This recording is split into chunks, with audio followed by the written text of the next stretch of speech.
German business confidence drops for a sixth month as concerns arise that Europe's largest economy is stagnating.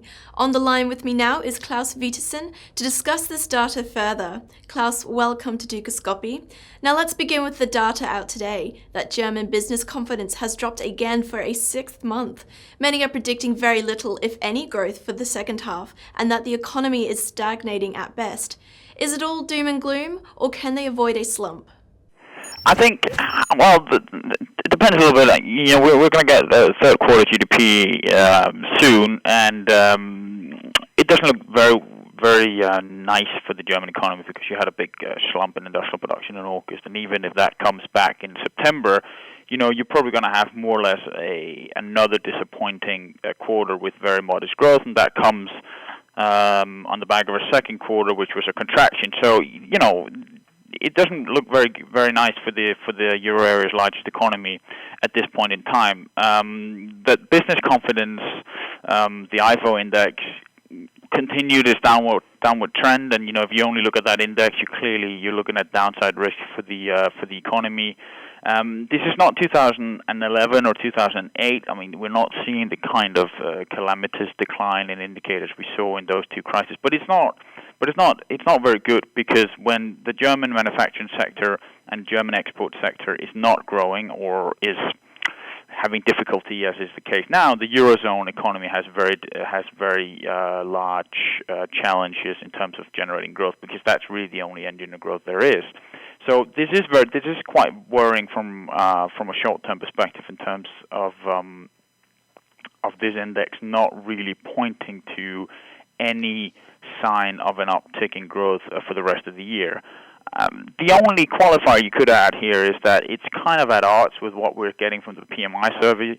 The composite PMI is actually pointing to decent growth in the German economy. So there could be a little bit going on there. I mean, the survey data right now is not consistent in terms of the kind of growth that you would expect. The survey data, we can say it's broadly consistent with weak growth, but not necessarily another recession. So the IFO doesn't look good. The SU expectations index doesn't look very good. The PMI is a little bit more constructive. So we're looking at sort of a tepid, subdued growth, but probably not a catastrophe.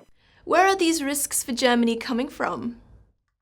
Well, downside risks to the German economy are clearly coming from Russia, the sanctions and sort of trade war with Russia, which hasn't really been resolved. I mean, we're not hearing a lot about it at the moment. It's kind of gone on the back burner, but it's still going on in the background.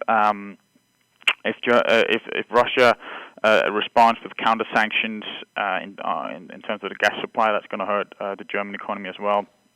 And so this escalation between the European Union, or between the Western world, as it were, and Russia, with sanctions and then counter sanctions, that hurts the German economy. That hurts the German economy quite badly, and it especially hurts sentiment, because that kind of uncertainty obviously leads business leaders to postpone investment. And we have this classic story where maybe actually, if you just look at Russia, the exposure of Germany to Russia is not that large.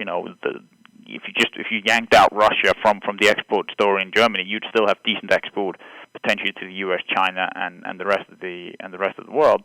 But because the sentiment impacts investment decisions on whether to hire new labor, and the uncertainty could have a multiplier effect. And this is what I think we're seeing in the IFO survey, and this is also what we're seeing come through in the data. So clearly, downside risks from Russia. Downside risks are also evident in the rest of the Eurozone. After all, the rest of the Eurozone is one of Germany's biggest customers, and we're just not seeing a lot of growth, which means that it's difficult for this German export manufacturing engine to really get traction. Unemployment rate, retail sales, and inflation rates are also out for Germany later this week.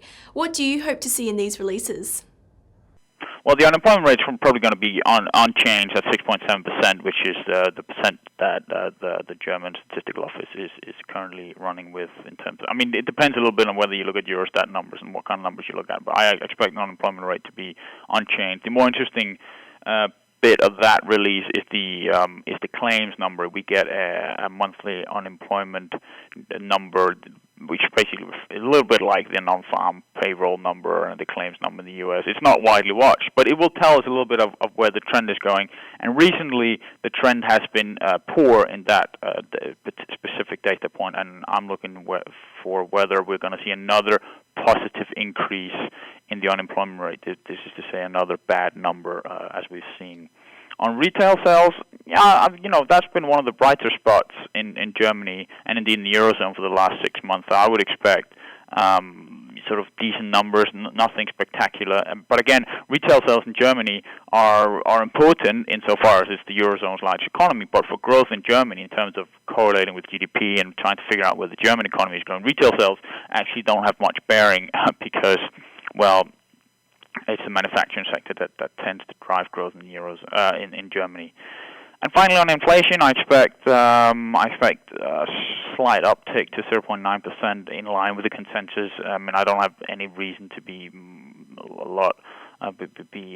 outside the consensus here. The only thing I will say in terms of, we spoke about downside risk just before, is that because of oil prices and the fact that headline prices continue to decline to the level we've seen, you get this perennial downside risk to inflation.